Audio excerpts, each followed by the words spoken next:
Bonjour à tous et à toutes, bienvenue pour cet atelier sur l'intelligence artificielle. Vous savez que le thème du progrès, c'est le thème de ce 10e Big de l'année.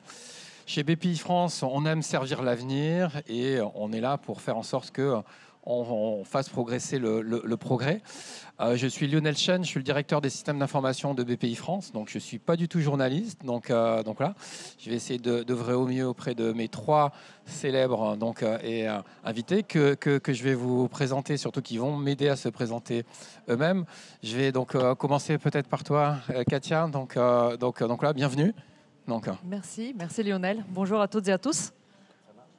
Oui, ça marche. Donc, vas-y, je te laisse te présenter. Très bien. Écoutez, je suis ravie d'être parmi vous, de pouvoir porter la parole des entrepreneurs au féminin et entrepreneurs tout court, des numérisants, en tant que présidente de la commission IA de Numéum.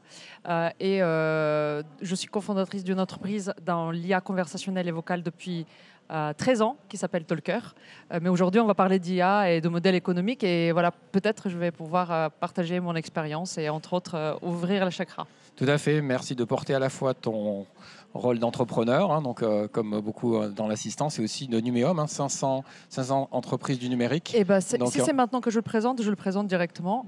Si tu veux, donc on continue donc la présentation, ça sera fait. Alors, Numéum, c'est 2500 entreprises. C'est le syndicat professionnel des entreprises du digital, entreprises de services numériques, et aussi éditeur de logiciels et plateformes. Et on est présent partout dans le territoire avec 12 délégations. 50% de nos adhérents sont en région et les autres 50% sont en région parisienne. Et on a en tout cas le plaisir de servir aussi bien nos adhérents pour un numérique responsable d'un point de vue sociétal, environnemental, mais aussi de pouvoir influencer sur des sujets de technologie. Merci. Jérémy, peut-être te présenter. Donc, tu es une entreprise bien connue de beaucoup d'entrepreneurs. Peut-être tu es aujourd'hui le VP data de chez Conto, mais je te laisse te présenter. Merci beaucoup, ravi d'être là également. Conto, je présente en quelques mots une fintech française qui opère en Europe dans 4 marchés aujourd'hui, puis on est en train de s'étendre, dont le but est de faciliter, de donner de l'énergie aux entrepreneurs à travers tout ce qui est la base de la finance, un compte pro, des cartes bancaires, des moyens de paiement, de la gestion de la trésorerie, etc. C'est 500 000 clients, pour l'essentiel des très petites entreprises. Et que dire d'autre, 1600 employés aujourd'hui, une croissance effrénée. On a une boîte qui a été fondée par Alexandre Pro et Steve Hanavi en 2016. Voilà, ça c'est pour Conto. En ce qui me concerne, ça fait maintenant 7-8 ans que mon métier c'est de monter des équipes data dans les scale-up. Avant de travailler chez Conto, j'étais chez Mano Mano, avant chez Vente Privée. Et puis j'ai une première vie professionnelle dans le monde de la recherche. J'étais enseignant-chercheur à Télécom Paris, et puis à Télécom Sud Paris après. Super, merci. Donc voilà, Denis, multi-entrepreneur, un peu des deux côtés de l'Atlantique. Dis-nous-en un petit peu plus. D'accord. Vous entendez bien là? C'est marrant, j'ai pas. D'accord. C'est vrai, hein, c'est vraiment bien. Ouais. Oh, tout au fond aussi. Alors d'abord, moi, je suis quand même le mec qui a mis un pantalon jaune aujourd'hui, donc ça mérite quand même une petite récompense, non? Quelque part dans la salle. Bon. Merci pour les quelques-uns qui suivent. Et puis, et la deuxième chose, c'est que je voudrais partager ce truc très important. Il y avait une mousse au chocolat incroyable au déjeuner ce midi à la BPI. Donc pour l'instant, mon estomac travaille plus que mon cerveau, donc j'essaye de gagner un petit peu de temps sur ce que je vais avoir à dire après. Donc moi, j'ai commencé ma première boîte à 25 ans, donc ça fait 2 ou 3 ans, je crois, peut-être maintenant, quelque chose comme ça, dans différents domaines. Le dernier s'appelle Top Crime, donc on appelait ça au début une sorte de Netflix des meilleures conférences mondiales. Donc on agrège ce qu'on trouve de mieux comme speaker dans le monde. Donc en fait, pour l'instant, je suis le seul speaker. On trouve qu'il est vraiment très bon. On a à peu près 25 000 vidéos et conférences aujourd'hui. On en ajoute 2000 à peu près tous les mois. Et on vend ça sous forme d'abonnement aux grandes entreprises pour l'instant, principalement. De façon à ce qu'il y ait une idée de qu'est-ce que quelqu'un qui me ressemble a fait avant moi de vraiment impactant, dont je pourrais m'inspirer pour le faire dans ma propre entreprise. Donc ça, c'est une partie de ma vie. Donc moi, je vis à New York. J'étais à Miami depuis 3 ans et après avoir goûté la plage et l'ennui, donc je me suis réinstallé dans une ville où on travaille vraiment. Donc du coup, je suis à New York à nouveau. Et les 2 autres parties de ma vie, donc c'est pas mal d'engagements associatifs. J'avais monté le plus gros réseau d'entrepreneurs français qui s'appelait Parrainer la croissance en France entre 2010 et 2019. On a fait beaucoup de choses sur lesquelles je ne reviendrai pas. Et puis, tous les 2-3 ans, je commets un livre. Donc, le premier était sur l'ubérisation. Le deuxième s'appelait « Pourquoi votre prochain patron sera chinois ». Bon, le troisième était plus controversiel. C'était une large critique de la société française et européenne sur la gestion du Covid. Donc, c'est un sujet un peu à part de mes cadres, mais qui me passionnait. Et puis, ma troisième partie de vie, je préside aux États-Unis une ONG sahélienne qui s'appelle SOS Sahel et qui est là pour lutter contre la progression du désert dans tous les pays sahéliens, donc les 11 pays du Sahel qui vont du Mali à Madagascar, et dont je m'occupe pour la rendre plus visible et plus riche pour faire des choses plus impactantes en Afrique. Voilà. On est là pour parler de l'IA. Est-ce que l'IA, c'est un progrès? J'espère qu'on vous aura donné quelques pistes, mais sans doute pas des réponses à la fin de notre échange. On n'est pas là pour à donner des réponses, mais pour aider à penser et poser ce sujet-là. Mais d'ailleurs, peut-être, Denis, pourquoi on aurait besoin d'intelligence artificielle au jour d'aujourd'hui dans nos entreprises? C'est moi qui commence? Ouais. Mousse au chocolat, fuit ce corps. En fait, je pense que la grande question qui est la plus inabordée dans le monde aujourd'hui, c'est de savoir, ça paraît idiot, mais pourquoi est-ce qu'on a besoin de l'IA? Quand vous réfléchissez vraiment à votre vie de tous les jours et à la notion de progrès, c'est est-ce que vous en avez vraiment besoin? Je ne dis pas que c'est oui, je ne dis pas que c'est non, mais c'est vraiment une question qu'on devrait se poser, qu'on ne se pose pas. Il y a des technologies qui sont plus impactantes que d'autres. Il y a des technologies qui ont une capacité de nuisance et une capacité positive beaucoup plus importante que n'importe lesquelles. C'était le cas du nucléaire à une certaine période. Et en fait, c'est une question qui est complètement absente du débat. Et la plupart du temps, on l'esquive en disant « mais regarde pour le médical, regarde pour l'environnement, regarde ». Et en fait, on vous donne plein de raisons individuelles, mais jamais une raison collective. C'est-à-dire quel est l'impact sociétal majeur qu'on essaye d'atteindre avec cette technologie. Donc moi, j'ai rien contre le progrès, j'ai presque vécu toute ma vie dans le digital, donc j'ai vraiment aucune espèce d'aversion pour le changement. Mais moi, le changement ne m'intéresse pas. Tous les jours, je vieillis, je perds des neurones, je ne trouve pas que c'est super. Donc le changement, ce n'est pas forcément positif. Le progrès, c'est autre chose. Et les gens ont beaucoup tendance, je trouve, y compris les entrepreneurs, à confondre changement, on va faire différemment, peut-être mieux, mais avec le progrès. Le progrès, c'est une notion extrêmement relative. Ce n'est pas à vous que je vais l'apprendre, on ne va pas se l'apprendre entre nous. Je ne sais pas, prenez un certain nombre d'exemples. Si on reprend 30 ans en arrière la robotique, les entrepreneurs qui ont été les premiers à produire des robots, à développer la technologie pour les robots, à la mettre en place pour doper la productivité des entreprises, vont vous dire robotique extraordinaire. Les millions d'ouvriers dans le monde qui ont payé à leur job et qui ne l'ont jamais repris depuis, ils trouvent que ce n'est pas sensiblement un grand progrès qu'ils ont pu constater. Bon. Donc ça veut dire que le progrès, c'est relatif, ce n'est pas pour tout le monde. Et finalement, l'IA, c'est vraiment un truc qui est à la fois très vieux, puisque dans les années 30, on commençait déjà à travailler sur ce sujet, donc ce n'est pas très neuf, mais on a la capacité de le processer. Pas un enseignement chercheur, je vais lui faire honte, mais on a cette capacité dans nos mains aujourd'hui avec notre téléphone à processer une quantité de data avec une puissance incroyable. Donc maintenant, elle peut trouver tout son chemin. Et son chemin, il est encore tout neuf parce que pour l'instant, il est inexistant. La capacité, l'utilisation et le chiffre d'affaires fait sur l'IA dans le monde aujourd'hui, c'est microscopien. Bon. Donc ça veut dire que pour l'instant, on ne sait pas du tout ce qui va se passer. Mais moi, ce que je trouve qui manque beaucoup dans les débats, c'est que personne ne pense à se poser la question d'une telle technologie et de ce que ça signifie. Et je prends juste 2-3 exemples extrêmement rapides. Si vous pensez aujourd'hui collectivement, alors pour ceux qui lisent régulièrement, Yuval Harari, qui a beaucoup travaillé sur l'impact de l'IA, et lui dit aujourd'hui, on va déporter le langage sur l'IA. Le langage, c'est la propriété de l'homme. Si on le prive de son langage, on est en train d'enlever une pièce de l'humanité. Bon. Moi, je rajoute très modestement qu'en réalité, c'est le déport de la mémoire qui m'inquiète beaucoup plus.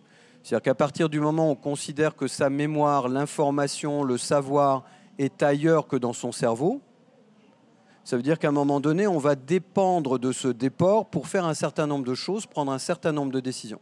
Ce qui veut dire que c'est la fin de l'esprit critique, c'est la fin de la réflexion par soi-même, c'est la capacité d'aller vers un mainstream terrifiant en disant finalement, comme on a tous l'information par les mêmes algorithmes, vous et moi, dans 10 ans, on pourrait penser tous exactement la même chose, sur le principe, puisqu'on a la même information. C'est la fin de la diversité humaine. Et finalement, quand on dit que des gens, et j'arrête là-dessus, ont de la créativité, ils n'ont pas de créativité. C'est juste qu'ils ont une plasticité particulière du cerveau qui fait qu'à un moment donné, ils récupèrent des choses inconscientes dans le cerveau, puisqu'il a une capacité à stocker des choses incroyables, mais qu'on ne sait pas utiliser, et qui fait remonter des choses inconscientes qui sont mélangées avec le conscient pour dire « Waouh, je suis un artiste, je suis un athlète, j'ai découvert un truc extraordinaire et je crée. » Et donc, en fait, si on perd cette mémoire, on perd l'humanité telle qu'elle existe aujourd'hui. Alors, on peut dire aussi, mais finalement, on était Cro-Magnon. Il y a 300 000 années, on était 300 000 ans, on était des chasseurs-cueilleurs. Mais finalement, 300 000 ans après, on est toujours un peu les mêmes. On est toujours très tribaux. On essaie de vivre dans un cercle de 50 à 150 personnes, qui était l'unité de base anthropologique. Et finalement, 300 000 ans plus tard, on est encore les mêmes.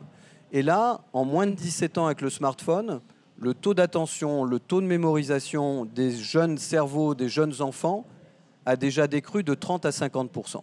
Jamais dans l'histoire de l'humanité, un petit outil aussi léger de 200 ou 300 grammes, de plus en plus cher accessoirement, n'a réussi à vous faire une telle transformation. Donc, je repose la question. On devrait se poser la question de savoir pourquoi. Peut-être qu'on va fabriquer un autre être humain et peut-être que c'est mieux. Mais aujourd'hui, on a tous rêvé d'un digital qui rendait intelligent. Force est de constater, en regardant les réseaux sociaux ou en écoutant la LFI, qu'Internet n'a jamais rendu les gens intelligents. Donc tu poses la bonne question, on a posé la bonne question du pourquoi. Et je vais faire un petit peu pour lancer le débat, mais pour autant, cette être augmentée, cette capacité, j'irais, de mettre à disposition tout le savoir à disposition de tout le monde. C'est pas simplement, faire qu'on se repose, qu'on devient laxiste, ou qu'on peut, mais c'est aussi de mettre à disposition dans nos entreprises ce savoir-là et le partager au plus grand nombre. Peut-être côté Numéum, aujourd'hui, l'IA et en guillemets cette révolution technologique au service des entreprises. Est-ce que c'est pas augmenter nos équipiers, nos employés, et à un moment où sans doute d'ailleurs des sujets démographiques arrivent, ils font qu'on a absolument besoin de cette IA pour gérer un monde qui évolue. Alors, c'est quoi le point commun entre la politique, le foot et l'IA? Vous le savez? Tout le monde maintenant est vraiment spécialiste sur ces 3 sujets en France et dans le monde. Alors, qu'est-ce qu'on a fait il y a 2 ans? C'est avec la démocratisation et l'IA générative, c'est de rendre accessible, en tout cas, cette notion de l'IA, qui est là depuis pas mal d'années. Il y avait déjà la précédente vague IA autour de 2016-2017, pendant laquelle nous avons initié, en tout cas j'ai initié au sein de Numéum, les sujets autour de l'éthique de l'IA. Et l'IA, en fait, je ne vais pas rentrer dans le débat pourquoi, est-ce que c'est bien ou non. Évidemment, oui, c'est bien. Tout dépend comment. Et c'est ça les grandes questions. Et pour ne pas surfer sur des sujets très superflus comme ça, dans le sens où comment on en fait l'IA dans nos entreprises et comment il nous aide, cette IA nous aide à mieux travailler, à différemment travailler, à faire avancer des sujets sociétaux, peut-être. Donc, cette réflexion, elle est posée chez Numéum, évidemment, au sein de nos entreprises. Et les sujets de l'IA sont notamment aussi bien sociétaux, de protection de l'environnement, que des sujets complètement technologiques. Comment on fabrique mieux, comment on gère les datas, comment on fabrique les algos, comment on forme nos collaborateurs. Justement, donc Jérémy, est-ce que c'est une vraie réalité aujourd'hui dans les entreprises?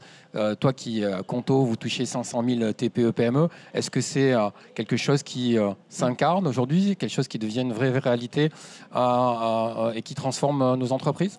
Oui, absolument. Et l'usage principal qu'on fait de l'IA aujourd'hui est très terre à terre. Hein. Denis nous a fait prendre de la hauteur. Moi, je vais nous ramener ras des pâquerettes. Désolé. Pour plein de tâches qui sont très rébarbatives, que personne n'a envie de faire et qui sont pourtant clés, on est très content de pouvoir se reposer sur l'IA. Alors ces tâches, c'est quoi? Ça peut être lire un PDF, un document qui contient des éléments chiffrés, du texte, et simplement en extraire les données et pouvoir les traiter. Aujourd'hui, on utilise l'IA et on ne pourrait pas s'en passer. Pour avoir accès à la connaissance, on utilise beaucoup de notions chez Conto. à tel point que c'est devenu un boxon, parce qu'il y a tellement de pages, tellement de contenu, qu'arriver à s'orienter vers le bon contenu, ça devient un challenge. Surtout que le moteur de recherche de Notion n'est pas encore à la hauteur du reste de fonctionnalités de l'outil. Et donc, pour des tâches qui sont finalement assez bas niveau, assez essentielles et pas fondamentalement intéressantes, néanmoins, quand ça ne marche pas, c'est une vraie souffrance. Et donc, c'est dans ce contexte-là qu'on utilise l'IA pour faire marcher des choses simples, sur lesquelles on n'a pas envie de passer du temps et sur lesquelles on est bien content de pouvoir compter sur un robot qui automatise. De ce point de vue-là, je prendrais l'image des machines, quoi, finalement, et effectivement, avec tout le débat que ça peut amener sur la destruction créatrice, mais de nous débarrasser de choses qui sont rébarbatives. Katia, ouais. Et de toute façon, l'IA, elle sera dans n'importe quel outil et dans n'importe quel domaine d'activité. Elle sera diffuse et elle est déjà diffuse et on l'utilise tous. Donc la question, c'est de se dire comment, en fait, aujourd'hui, vu que c'est un sujet autour de la transformation avec de l'IA générative au sein de nos entreprises, l'idée, c'est de savoir comment, en fait, on fait ça rapidement parce que la technologie avance vraiment assez rapidement en termes d'expérience et de retour d'expérience. Dans ma propre boîte, on doit surveiller vraiment quotidiennement et de superviser ce qui se passe, de voir quel est l'impact des différentes briques technologiques qui peuvent, ou usages qui ressurgissent et comment on les implémente dans nos outils, mais comment aussi on aide nos clients. Et ça, c'est la réalité, pas seulement dans ma boîte, dans n'importe quelle entreprise du numérique ou ailleurs, par exemple. Donc, en fait, l'IA, j'ai envie de dire, c'est... voilà, c'est comme de l'eau. En fait, il va savoir soit bien la traiter, soit l'utiliser et s'en servir de mieux qu'on peut, en tout cas. Peut-être juste un chiffre pour compléter et aller exactement dans la même direction. Chez Conto, c'est 50% des développeurs qui utilisent l'IA au quotidien. Et je pense que cette moitié-là pourrait plus s'en passer. Et justement, est-ce que cette bascule vers l'IA, ça va être un long fleuve tranquille? Qu'est-ce qu'il faut faire? Il y a des sujets de compétences, il y a des sujets d'appréhension. On voit bien que ça génère à la fois du débat et peut-être quelque part des peurs. Qu'est-ce qu'il faut faire en entreprise pour bien se lancer et aller vers ce chemin de progrès? Parce que c'est ça dont on parle aujourd'hui. Alors, chez Numium, je vais évoquer un livre blanc qu'on va sortir dans à peu près un mois. Je ne vais pas dévoiler tous les chiffres. Il s'agit d'un livre blanc qu'on a nous fait en enquêtant sur nos entreprises du numérique, parce que c'est important d'être rassuré que les entreprises qui numérisent se sont saisies du sujet et qui utilisent l'IA générative, en tout cas se transforment eux-mêmes pour pouvoir transformer par la suite les entreprises avec des outils plus faciles d'accès. En fait, l'IA doit être accessible parce que si elle n'est pas accessible, voilà, elle ne pourra pas se répandre, en tout cas au sein des entreprises et dans le tissu économique. Donc, ce livre blanc, on l'a effectué entre juin et septembre sur une enquête qui était quantitative et qualitative. Donc, pas mal de répondants, des entreprises de services numériques et des éditeurs de logiciels. Et en fait, ce qui en ressort, c'est 80% de nos entreprises, en tout cas numérisant, ont déjà utilisent dans leur process l'IA générative sur certainement des tâches à faible valeur ajoutée, sur des métiers transverses, marketing, communication, etc. Et 40%, ils ont déjà optimisé leur process, en fait. Et c'est là pourquoi on utilise l'IA, pour faire les choses différemment, parce que pour moi aussi, le progrès, c'est faire les choses différemment, de qualité, évidemment. Et les 40% d'optimisation sont nécessaires pour pouvoir peut-être offrir des offres plus intéressantes à nos clients. Donc les entreprises, de quelque domaine que ce soit, sont intéressées pour être compétitives. Et l'IA, en fait, va renforcer cette capacité de compétitivité. Et pour les offres, en fait, c'est aussi intéressant parce que l'IA générative n'est pas seulement utilisée dans les process en interne, mais aussi dans une offre de valeur au sujet des services et des produits qui sont mis sur le marché. C'est ça qui est intéressant, d'inspirer les entreprises, quelle que soit la taille. Denis, du coup, on voit bien que ça touche les modèles économiques des entreprises, donc des éléments à la fois de performance, voire il y a certaines disruptions qui arrivent avec l'IA. Certaines entreprises, par exemple, sur la reconnaissance vocale, ont été, par exemple, totalement disruptées par l'arrivée, par exemple, des voice bots avec les technologies, par exemple, de LLM. On voit bien que c'est aussi préparer l'avenir que de réagir par rapport à ça? Ton avis? Alors, par rapport à ce que dit Katia, et de façon globale, je pense que quand tu parlais de la préparation, le problème, c'est que le digital a accru lui-même le rétrécissement du temps. C'est-à-dire qu'en réalité, si vous regardez votre vie quotidienne, en permanence, vous avez la sensation, sauf si vous avez la sagesse de vous déconnecter régulièrement, de continuer à lire, de réfléchir, de vous évader, de faire du sport sans avoir un truc connecté dans les oreilles, c'est d'avoir effectivement cette maîtrise du temps. On ne peut pas préparer l'impact de l'IA si on ne sait pas préparer le temps long. D'abord parce que déjà, on est incapable de savoir à quelle vitesse, avec quel impact et quel chemin vont prendre les transformations que l'IA vont impacter. On peut avoir des présuppositions, on peut voir des tendances, mais franchement, moi, je ne sais pas voir à 6 mois, 1 an. Il y a 1 an, pour ma boîte, je voyais des trucs qui n'existaient pas, et 1 an plus tard, ils sont là, ils sont prêts, ils fonctionnent. Bon. Donc là, ça va à une vitesse exponentielle. Donc, se réapproprier le temps. Et quand nous, on a commencé à travailler il y a 5 ans sur l'impact de l'IA, notamment sur les jobs, et que j'allais voir les quelques grands patrons que je connais bien, etc., ils me disaient, Denis, on travaille au trimestre.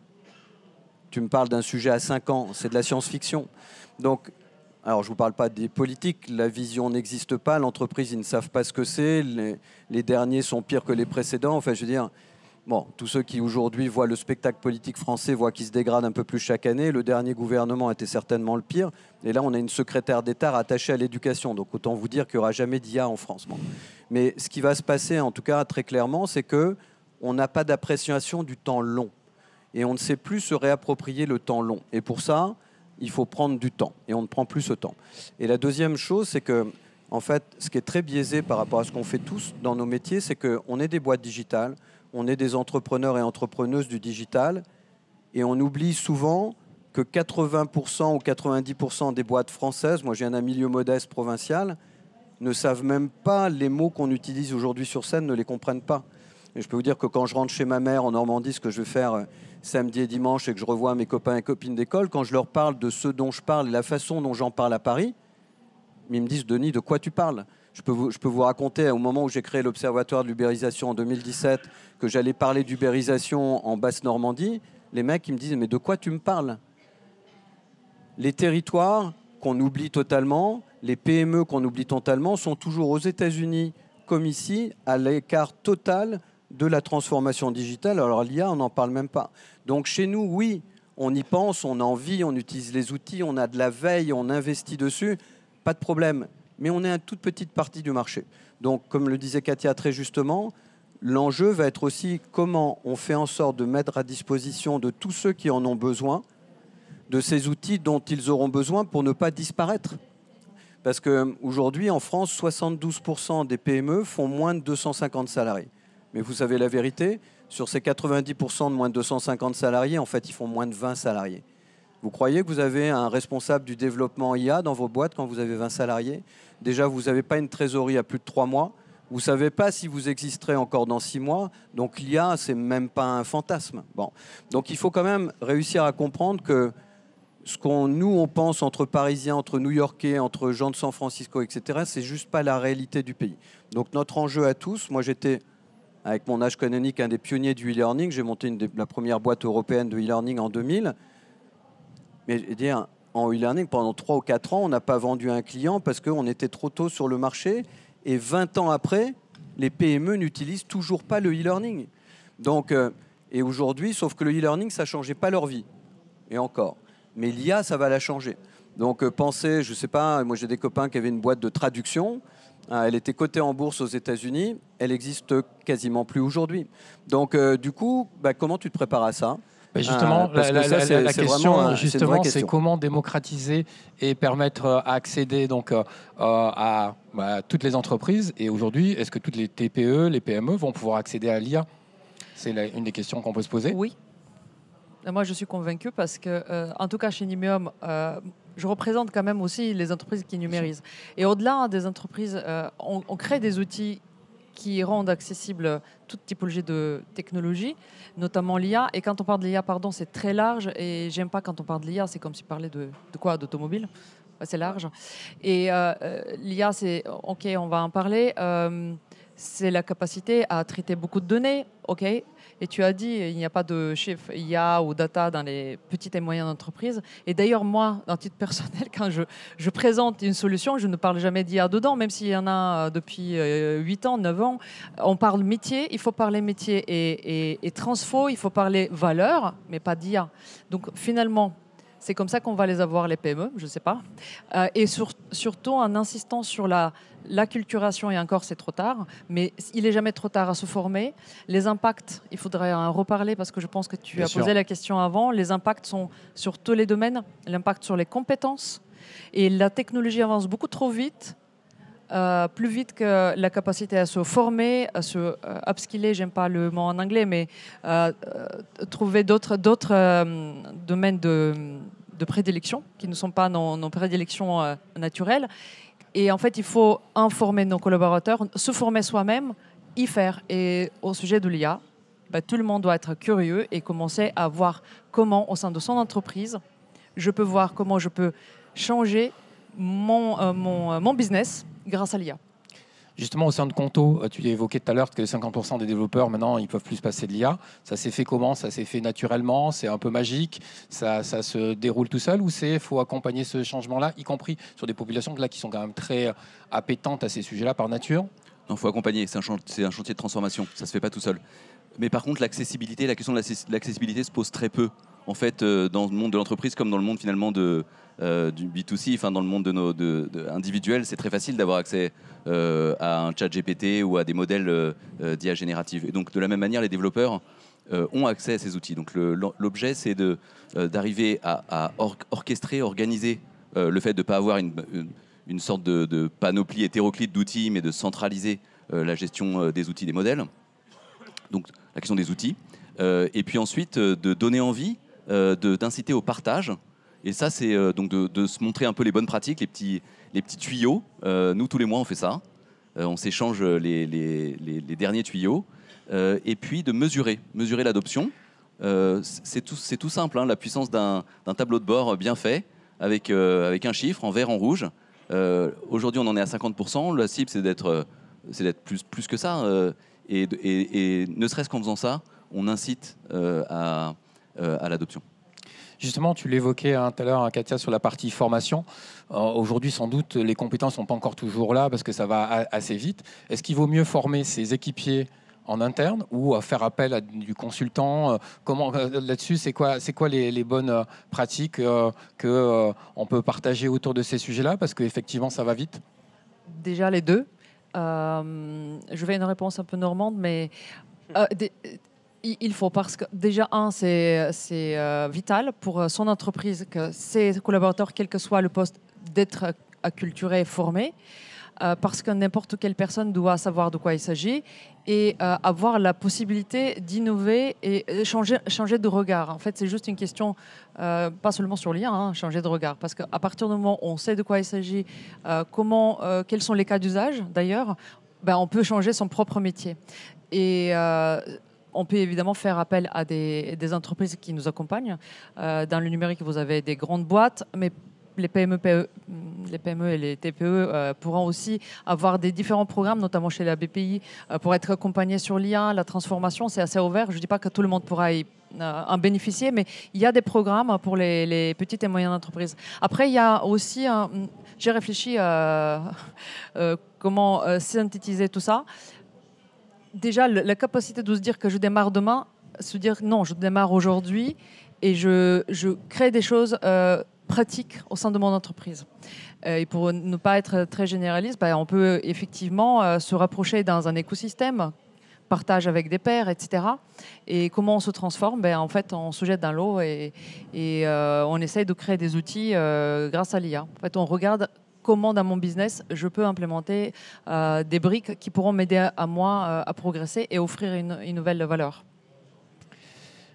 Et justement, donc, pour passer dans cette étape-là, une fois que ces équipes où on est formé, il y a un sujet qui est derrière directement, qui est le sujet de la data.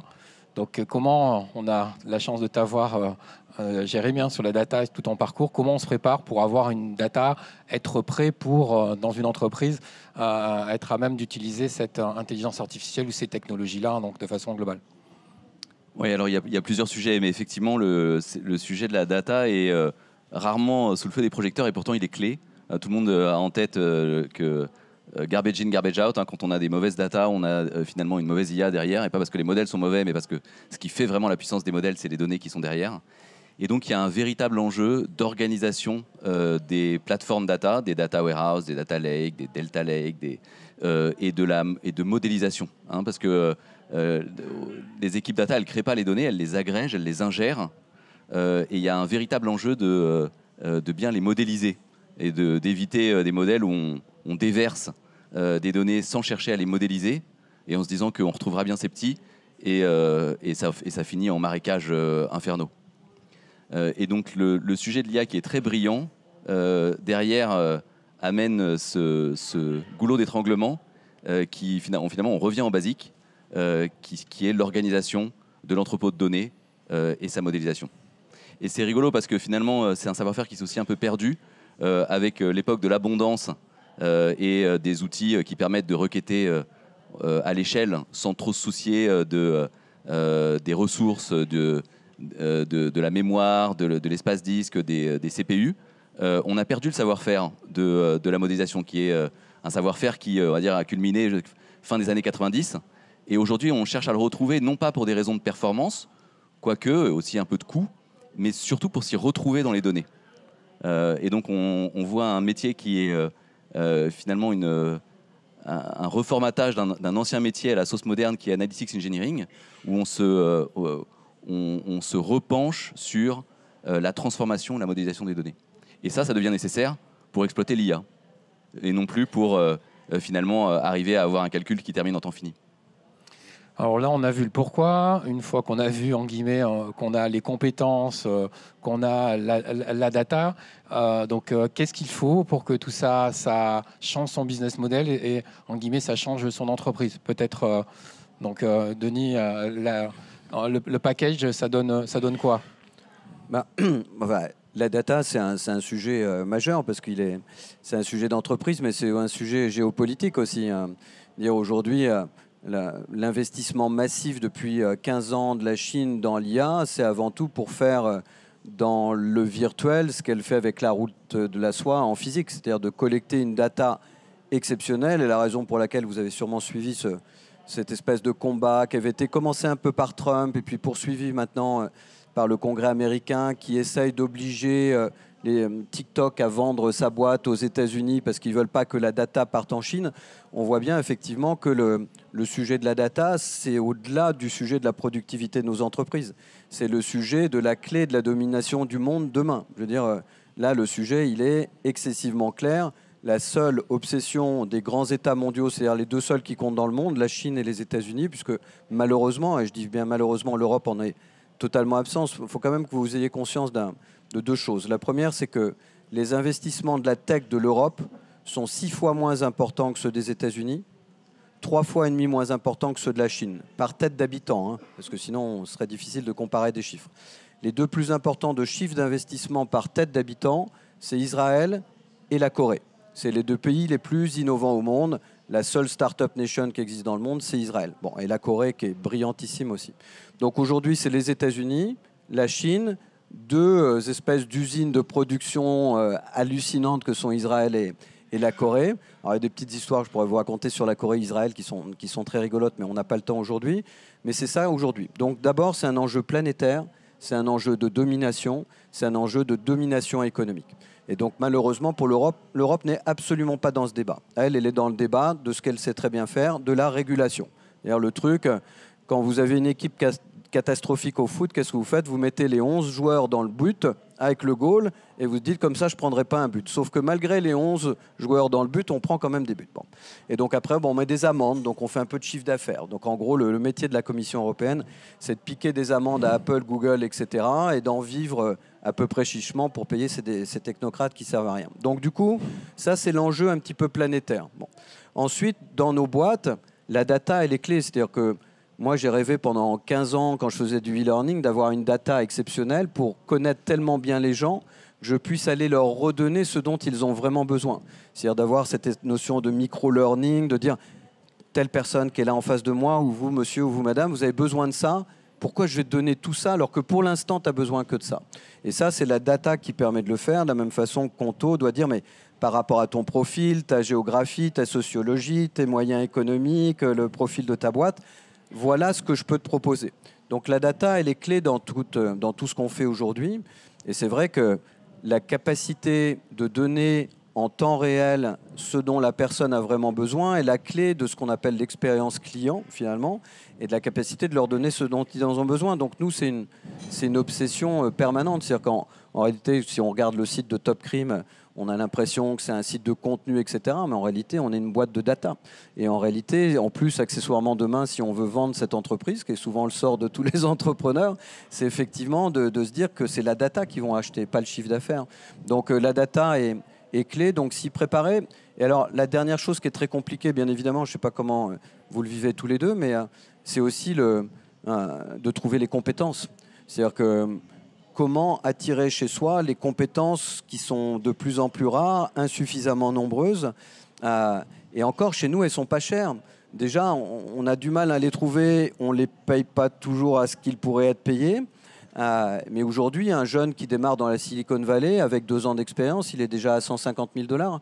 Le même avec 10 ans d'expérience, alors sous le contrôle de vous deux, mais il est à quoi, 50, 60 000 Donc on n'est pas cher. Pourquoi Sam Altman vient avec OpenAI à Paris? C'est pas parce qu'il adore la France, c'est parce que les ingénieurs sont pas chers. On est le quart-monde du salaire du truc et ils sont excellents. On a des super mathématiciens, on a des super ingénieurs, tout le monde se les arrache. Dans toutes les boîtes de la Silicon Valley, dans le top 20, vous avez au minimum 2 Français. Il n'y a pas une boîte de la Silicon Valley qui n'a pas 2 Français dans le top 20. On est super bon. Vous enlevez la classe politique française, on devient les champions du monde. Bon. Donc, voilà. C'est pas le débat. Mais... On est vraiment les meilleurs. Donc, du coup, la data, c'est des maths, c'est de la science et c'est des compétences rares. Donc, il faut former plus d'ingénieurs. Et je rajouterais, et là, c'est pour décomplexer tout le monde, l'IA, elle est plus que ça, c'est les métiers dedans. Parce qu'en fait, démystifier le fait que pour faire de l'IA, il faut absolument être ingénieur ou mathématicien, ça, il faut l'oublier. Et c'est comme ça, en fait, que je pense qu'on va gagner peut-être l'industrialisation de l'IA, c'est en mettant les métiers avec nous. Et comment changer un business model, parce que c'était ta question. Bien sûr. Alors, il y a 8 ans, quand on a commencé, nous, c'est vraiment un témoignage, retour d'expérience terrain. En fait, le marché n'existait pas de ce que je faisais. Des assistants virtuels, tu parlais de VoiceBot, etc. Ben, on en a fait le premier en 2016 en France. Et en fait, on nageait, en fait. On ne savait pas comment s'y prendre, à qui le vendre, comment le vendre. Et on a changé de manière de business model. Ben, en fait, je change encore de business model tout le temps. Parce qu'on s'adapte, aux entreprises, au marché, à la concurrence. Et en fait, une entreprise, c'est quoi, en fait? C'est une dynamique qui est sur un marché, autour des collaborateurs, avec des compétences. Et en fait, le business model, c'est aussi la capacité à pouvoir proposer de la valeur. Et je pense qu'à l'IA, ce qu'elle transforme, c'est la manière dont on regarde le monde. Et aujourd'hui, oui, Denis, oui, je ne sais pas si... Voilà, ta vision, elle est assez oui, tu as pris de la hauteur là-dessus, mais l'IA, en fait, finalement, c'est quoi? Et d'ailleurs, j'aime beaucoup parler de l'IA, mais finalement, ça nous détache de tout ce qui est important, en fait. Qu'est-ce qu'on souhaite faire et de quelle manière on le fait. Et aujourd'hui, en fait, la bienveillance qu'on a tous en tant qu'entrepreneurs ou entreprises sur le marché, c'est pas juste faire de l'IA. Moi, je n'aime pas faire de l'IA pour faire de l'IA. Et parfois, je le dis à certains clients, ne faites pas de l'IA pour l'IA. Regardez la valeur que ça va vous ramener. Parfois, on n'a pas besoin de ça. Pourquoi? Parce que ça peut être aussi cher, destructeur pour la nature. Et en fait, il faut aussi être conscient que c'est un équilibre entre l'économie, le côté business de la chose, et aussi l'engagement qu'on a sur la Terre de point de vue environnemental, comment on impacte par la suite vraiment toute la chaîne de valeur. Donc l'IA, comment on change un business model, peut-être il n'aura pas besoin de changer, mais si on a envie d'être compétitif, il faut regarder en profondeur son propre métier. Et chacun peut le faire en âme et conscience. Qu'est-ce qu'on fait, avec qui, comment? Justement, Jérémy, pour rebondir là-dessus, est-ce que ça change tous les business models de toutes les entreprises ou pas forcément? Oui, je pense que oui. Enfin, en tout cas, de la plupart. Et je pense qu'il y a 3 leviers. Le premier levier, c'est que ça permet de rajouter des services. Des fois, c'est anecdotique. Anecdotique ou pas. Chez nous, par exemple, c'est la possibilité de créer un exemple. Je ne dis pas que ça se résume à ça, mais la possibilité de créer son logo pendant le processus de création d'entreprise. C'est anecdotique, mais c'est voilà, le genre de choses qui sont vraiment en passant. Donc les services, la possibilité de rajouter des services, puis des choses plus profondes comme les assistants, comme la fluidification des conversations avec les clients, comme la gestion de la connaissance en interne. Voilà, donc des nouveaux services. Deuxième chose, c'est l'efficacité opérationnelle. Et donc là, on est sur la partie gestion des coûts finalement du sous-jacent. Ça permet soit de diminuer les prix, soit finalement d'opérer avec des plus petites équipes et d'être plus efficace et de faire la même chose avec moins de monde. Tout en faisant que chacun travaille sur des tâches à plus haute valeur ajoutée et plus intéressantes.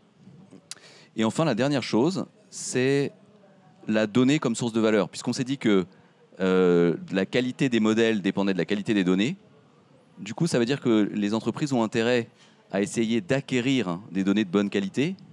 Et donc, ça peut changer la stratégie et ça peut changer le modèle d'affaires derrière, qui consiste à se dire que si j'y vois un intérêt d'acquisition de données, Denis, tu racontais ça, ta boîte, c'est une boîte donnée aujourd'hui, on peut se mettre à offrir des choses ou à proposer des choses parce qu'on va récupérer des données qui nous permettront ensuite d'être plus efficaces ou de rajouter des services.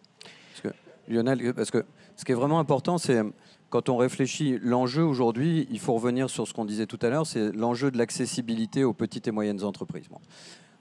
Il faut savoir que la France est quand même très particulière au sein de l'Europe, puisque on a les PME les plus petites, les plus sous-capitalisées et les plus pauvres en trésorerie de toute l'Europe. Bon. Donc ça veut dire qu'on a vraiment un enjeu, parce que c'est ces boîtes-là qui font vivre les territoires aujourd'hui. Donc en fait, tous ceux qui sont puissance publique, qui sont les BPI, qui sont les CCI, qui sont tous les acteurs aujourd'hui devraient être arc-boutés sur l'idée de dire il faut que j'aille à la recherche et à la rencontre de ces entrepreneurs pour qu'on leur donne les outils, l'accessibilité et la formation pour dire qu'est-ce que ça va changer pour ta boîte, comment t'en emparer. Mais quand tu prends par exemple, et très justement ce que dit Jérémy, prenez une boîte, aujourd'hui, vous pouvez faire votre logo en donnant un certain nombre de critères. Vous pouvez mettre un texte et récupérer une vidéo quasiment publicitaire de niveau professionnel, totalement automatisée. Parce qu'en fait, vous donnez un certain nombre Enfin bon, on ne va pas rentrer dans le détail, mais vous créez votre propre vidéo d'entreprise. Et ça, c'est génial pour l'entrepreneur qui le fait ou l'entrepreneuse qui le fait, parce que tout à coup, il a du mal, il n'a pas beaucoup de capitaux. Chaque sou est un sou très important. Et il va économiser de l'argent qu'il va pouvoir investir plutôt sur du développement, sur de la transformation. Dans le même temps, il y a son voisin qui lui fournissait le logo et le truc qui doit se dire « Waouh, s'il le fait tout seul et qu'il n'a plus besoin de moi, qu'est-ce que moi je deviens ?» C'est-à-dire comment mon modèle économique à moi se transforme. Et je vous donne un petit exemple rapide. En France, à nouveau, on a un vrai génie.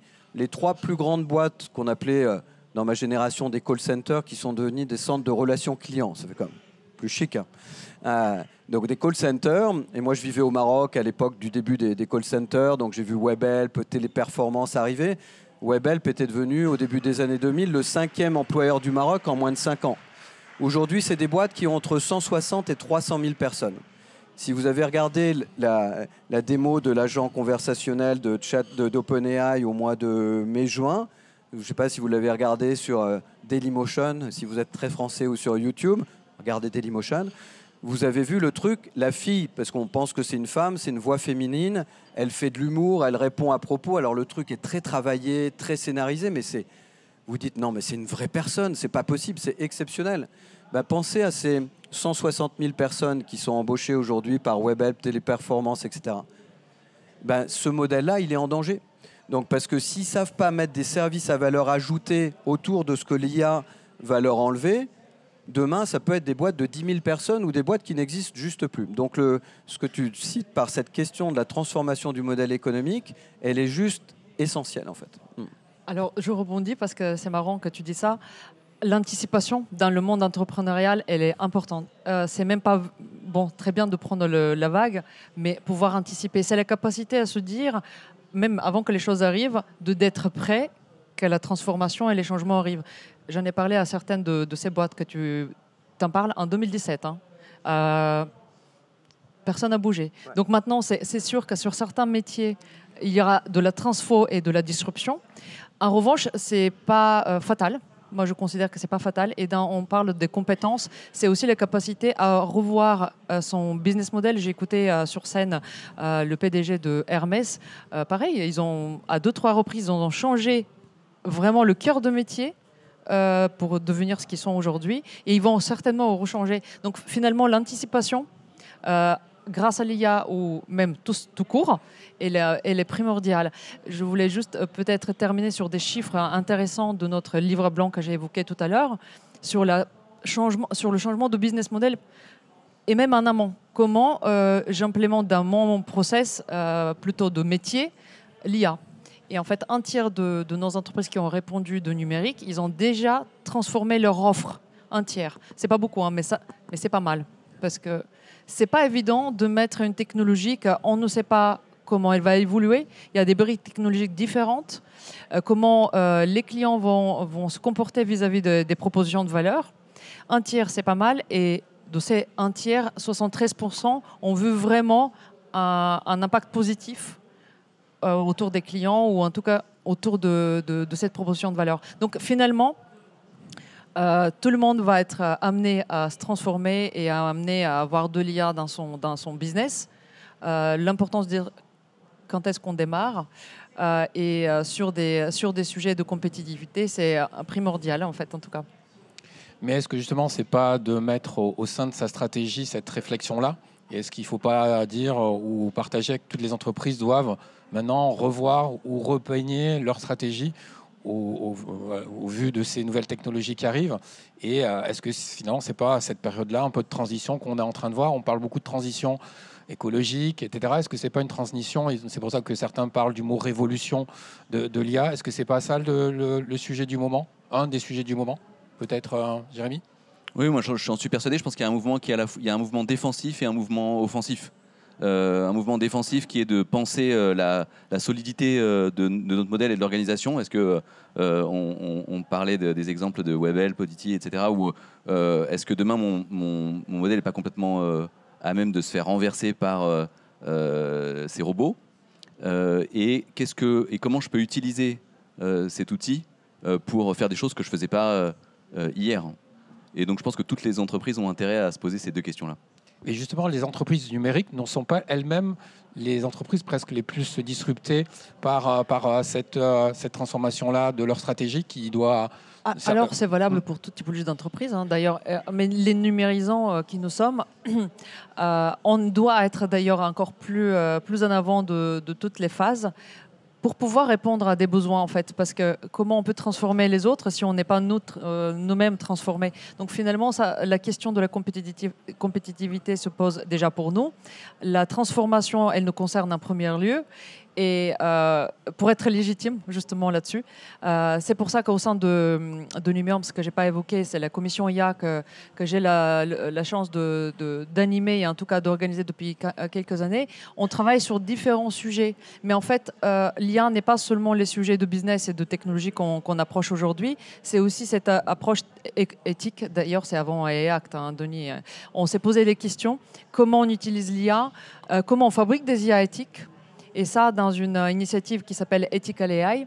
Et Ethical AI, c'est un manifeste, un guide pratique et un outil très pratique, une checklist pour savoir, en fait, est-ce que je suis bon, pas bon, à me préparer à l'AI-Act. Et l'AI-Act ne concerne pas uniquement les numérisants, ça concerne aussi ceux qui vont consommer l'IA, parce qu'on est tous consommateurs de l'IA. Donc, les sujets autour de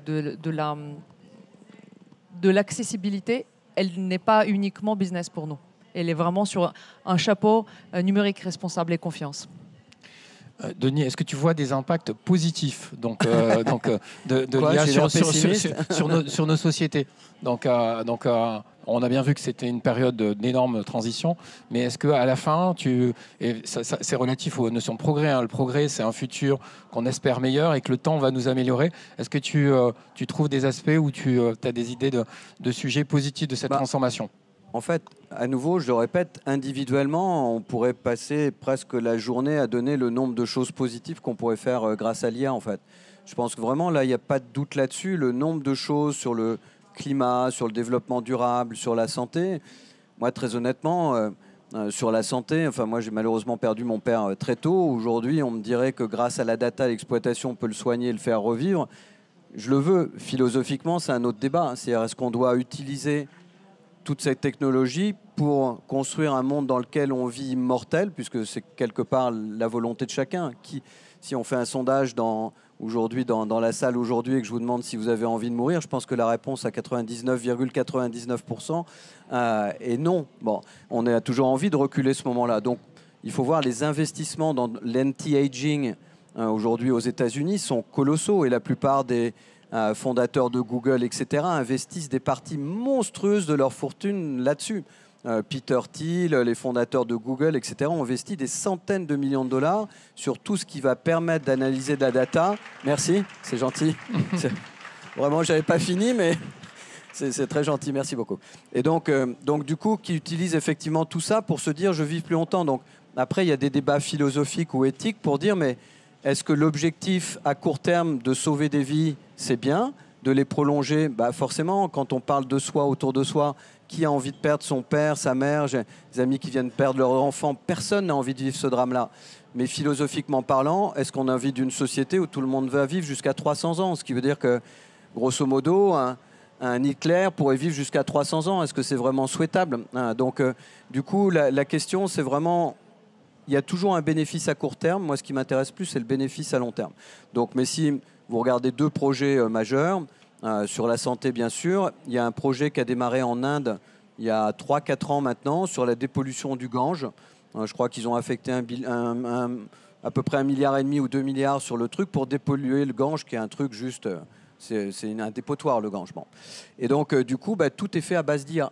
C'est-à-dire que toutes les datas qui sont analysées, qui permettraient de traiter ce problème, sont faites à base d'IA. Donc clairement, les bénéfices individuels sont monstrueux. Et ensuite, la deuxième chose qu'il ne faut pas oublier, c'est que de toute façon, quoi que vous fassiez, vous et moi, on ne l'empêchera pas. Donc la vraie question, c'est qu'est-ce qu'on en fait? Parce que de toute façon, ça arrivera. Et ça arrive déjà encore lentement, c'est tout petit en réalité, sur des trucs, mais ça va arriver pour 2-3 raisons très simples. Un, on n'a plus de productivité dans le monde aujourd'hui, dans les pays occidentaux, depuis... une quinzaine d'années. Donc, du coup, tout le monde pense que c'est la dernière ressource potentielle de productivité. Bon. La deuxième, c'est qu'on l'espère pour la société, c'est la productivité qui va se transformer en bénéfice, le bénéfice en croissance, le croissance en emploi. Bon, alors personnellement, j'y crois pas du tout, mais on peut espérer que ça arrive. Mais en tout cas, ça sera un cataclysme en termes d'emploi, au moins pour les 10 prochaines années. Ça, c'est excessivement évident. Et plus on regarde les datas, et plus on s'en aperçoit. La troisième chose, c'est qu'il y a un vieillissement terrible de la population. Et si vous prenez en 2050, 35 à 38% de la population mondiale, pas de la pollution, la population mondiale aura plus de 65 ans. Non. Ce qui signifie qu'il va y avoir un espèce de schisme assez intéressant entre ceux qui ont envie que les choses ne changent plus, parce que plus on vieillit, moins on a envie que ça change, et ceux qui ont envie que ça change énormément et qui poussent, c'est toutes les boîtes qu'elle appelle numérisantes, qui poussent parce qu'elles voient des bénéfices importants. Donc il va y avoir cette contraction. Et en même temps, comme la population vieillit, on a de moins en moins de jeunes. Le taux de fécondité, comme vous le savez, passe en dessous de 2,7. Donc, c'est-à-dire que les populations ne se renouvellent plus. Et donc, si vous regardez la Chine, le Japon, qui a déjà depuis plus de 15 ans, plus de 65 ans, à plus de 32%, c'est des pays qui, de toute façon, n'ont pas le choix. Parce que s'ils ne développent pas des systèmes avant d'automatisation, de robotisation et maintenant d'IA, ils n'ont pas les ressources, c'est-à-dire les jeunes, pour prendre les jobs demain. Donc, de toute façon, ils n'ont pas le choix. Il faut remplacer les hommes par quelque chose d'autre. Et donc par des intelligences, par des systèmes, par des choses qui font de la productivité pour compenser ce manque de jeunes qui arrivent sur le marché. C'est pour ça que dans les 10 prochaines années, on ne va pas forcément voir tout de suite brutalement l'impact sur l'emploi parce qu'il sera corrigé par la démographie. C'est après que ça va taper beaucoup plus fort parce que là, on va voir l'iceberg et on verra qu'il sera fondu. Mais les bénéfices positifs, nous trois, on peut vous en donner 300 en 10 minutes aujourd'hui, c'est clair. Oui, Katia. Alors sur l'emploi, on est plutôt dans un trend où on voit qu'il y a la création d'emplois, en l'occurrence, et nous, on en manque dans nos métiers. Donc finalement, il y a une transformation. Sur des créneaux très précis et sur des compétences très fines. Il y a clairement une transformation parce qu'on a fait également une étude sur le besoin en compétences en IA qu'on refait 5 ans après, là, qui va sortir aussi ce peu. Et en fait, on le voit aussi que l'impact sur l'emploi en général, il est là, mais d'une manière un peu différente. La disparition de certains postes, oui, mais la transformation en général, parce que sur les tâches à faible valeur ajoutée, ça a été évoqué. En revanche, j'aimerais quand même peut-être ramener sur le débat plutôt philosophique, pourquoi ça nous touche autant, en fait, les humains, l'IA? Parce que ça vient toucher nos compétences cognitives et créatives. Et l'industrialisation, la robotisation, l'automatisation, elle a eu lieu plein de fois, vous le savez, je vous dis, rien de nouveau. Donc aujourd'hui, on est touché au cœur de notre humanité, et c'est pour ça que ça a autant d'impact et autant de discussions. Rien n'empêche, c'est pour ça qu'on est là à évoquer tous les sujets. Évidemment, la manière dont on le fait, et c'est pour ça qu'on essaie aussi d'acculturer sur les sujets qui sont autour de l'IA, qui ne sont pas technologiques, mais qui soient vraiment impact sociétal, les emplois, mais aussi la place de l'homme, etc. C'est pour ça que je dis l'IA, pour moi, a toujours 3 piliers. La data, je suis d'accord. L'algorithme, oui, et l'humain. Parce que de toute façon, l'IA n'est pas dirigée par quelqu'un d'autre, c'est l'humain qui la dirige. Donc finalement, voilà, ça dépend de nous. Et nous sommes les fabricants de l'IA, nous tous, même si on ne le maîtrise pas. Je propose de conclure, en tout cas sur la partie intervention là-dessus, sur cette note à la fois positive. Vous avez vu que c'est un sujet qui abrase, donc sur lequel on a différents points de vue, et c'est tout ça qu'on souhaitait vous aider à réfléchir sur le sujet. On a le temps à 2 questions, donc là, et je ne doute pas que vu la teneur du débat, il y aura des questions. On a 4 minutes pour prendre 2 questions. Donc, qui veut poser une question ?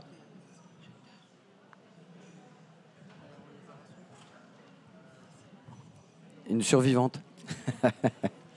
Bonjour.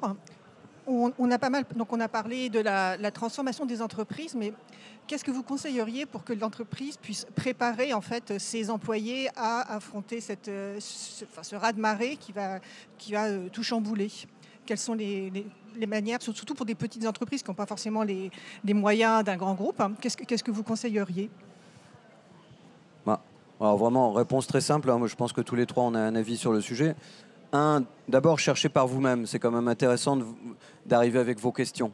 Parce que vos questions, elles sont très personnelles, elles sont liées à votre expérience, à votre milieu, à votre sociologie. Donc, commencez par aller chercher vos propres questions avant d'aller chercher des réponses. Elles sont très importantes parce qu'il n'y a jamais de bonnes réponses, il y a toujours des très bonnes questions. Donc, c'est le premier point. Une fois que vous avez franchi ce cap, le deuxième, c'est de commencer à voir quelles sont les sources d'informations sur le sujet. Puis la troisième étape après, c'est la formation. C'est-à-dire qu'à un moment donné, il va falloir que vous vous formiez pour comprendre ce que ça peut avoir comme impact, comment ça se met en place, ce que ça coûte, ce que ça demande dans votre entreprise. Et puis quand vous revenez après dans votre entreprise, c'est qui est touché par cette transformation. Est-ce que les compétences que j'ai aujourd'hui sont suffisantes pour aborder cette révolution demain? Ce qui veut dire qu'il y aura des questions qui se poseront sur des gens qui seront malheureusement plus adaptés à ça, des gens qui peuvent s'adapter à ça, et puis des gens que vous n'avez pas encore chez vous qu'il faudra faire venir. Donc ça veut dire qu'après, il faudra essayer de faire un espèce de bilan de ceux qui peuvent suivre la course, de ceux qui malheureusement ne pourront pas la suivre et qu'il faudra accompagner d'une autre façon. Alors après, c'est chacun et sa conscience et son éthique, mais j'ai beaucoup de mal toujours à licencier des gens sans les laisser comme ça en disant « t'inquiète pas, t'as ton chèque de chômage, tout se passe bien ». On ne peut pas faire ça. Bon, surtout aujourd'hui, ça va être massif, donc on ne peut pas faire ça. Et donc du coup, après, c'est voilà. Et quelles sont les compétences qui me manquent?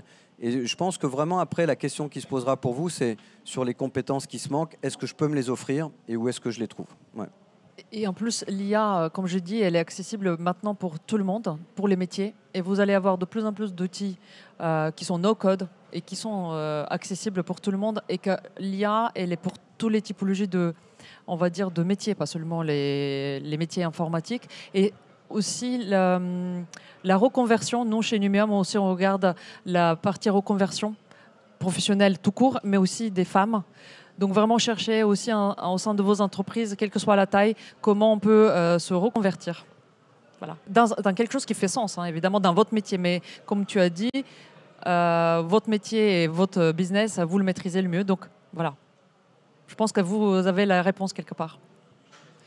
Merci tout d'abord pour votre intervention. L'IA apporte énormément de choses à nos modèles économiques pour les entreprises. Justement, quels sont vos conseils pour les entreprises pour mesurer cet apport de valeur? Ça coûte cher l'IA.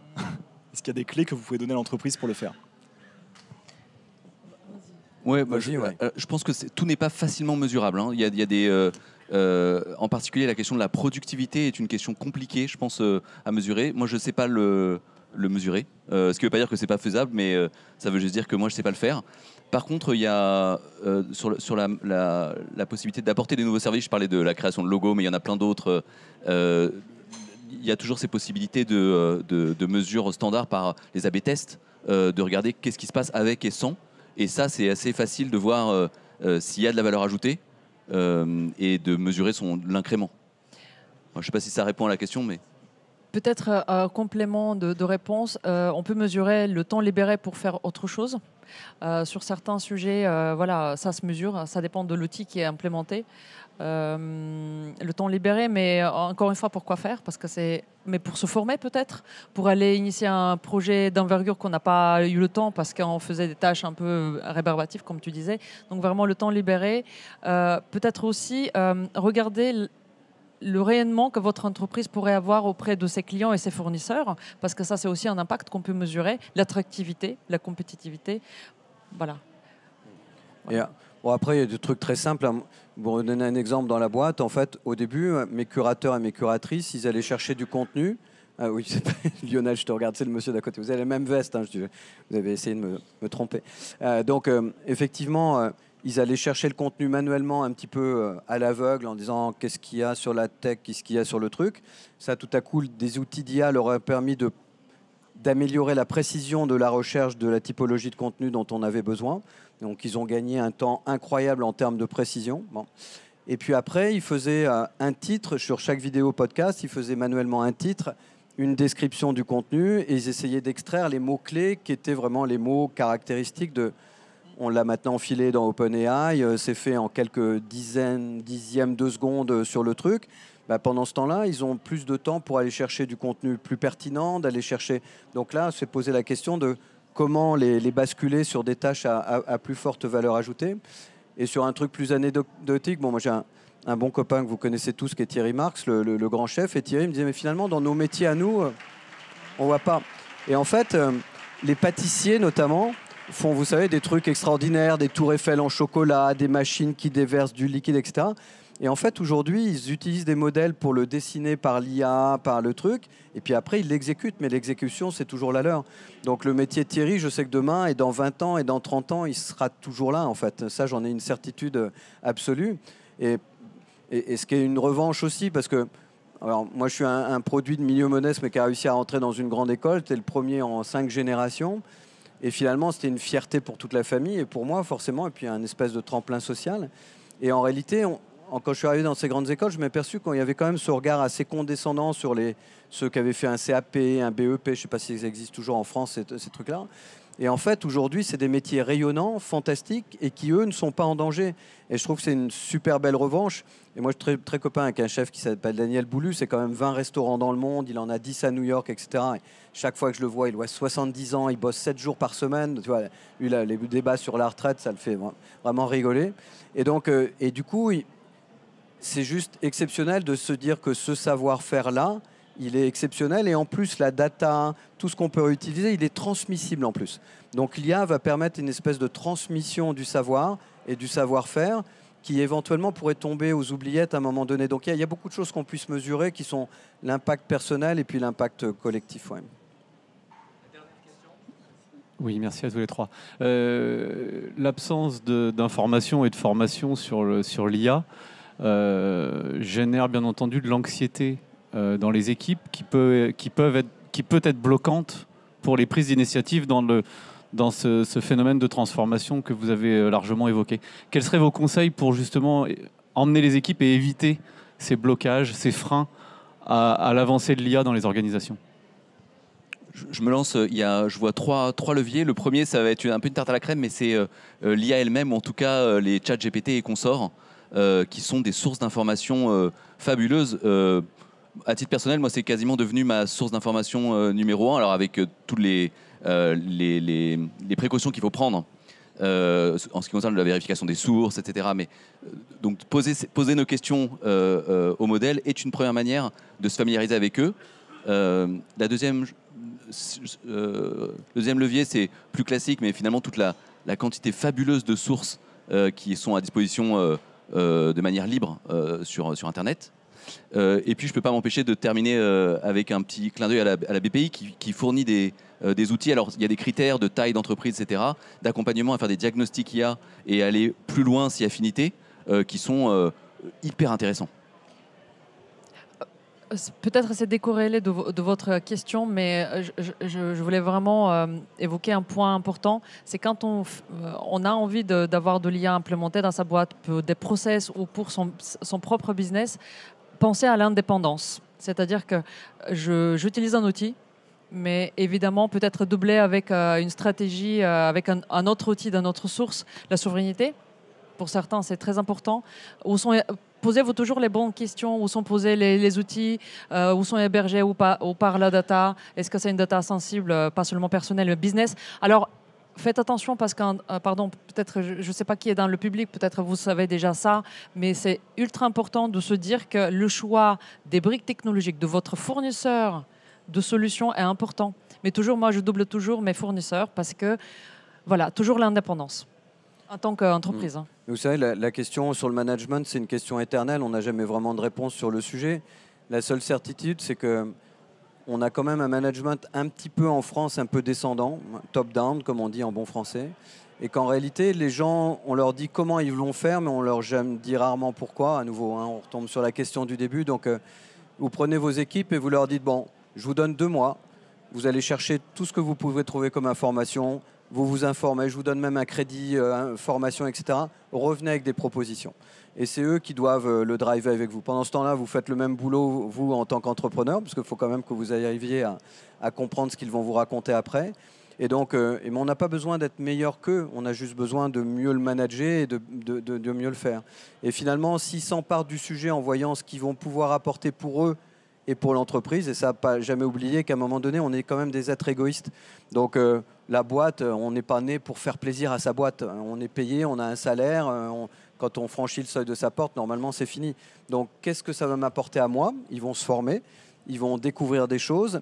Et moi, je me rappelle, dernière anecdote, quand je suis arrivé au Maroc, on me disait « Ouais, mais le e-learning, les gens ne s'en servent pas ». Vous savez qui sont les gens qui s'en servaient le plus ? Les analphabètes. Ceux à qui on a dit « On va te donner des outils e-learning, tu vas apprendre à lire, à écrire ». C'était le plus gros taux d'engagement que j'ai jamais eu de ma vie. Et c'est exceptionnel. Et en plus, vous transformez la vie des gens parce que vous les faites passer dans un autre univers. Donc du coup, dites-leur ça, c'est un challenge. Revenez dans 2 mois et dites-moi ce qu'on va faire avec l'IA. Et normalement, ça ne devrait pas trop mal se passer. Voilà, malheureusement, donc on doit s'arrêter. Je vous propose d'applaudir nos 3 intervenants. Merci.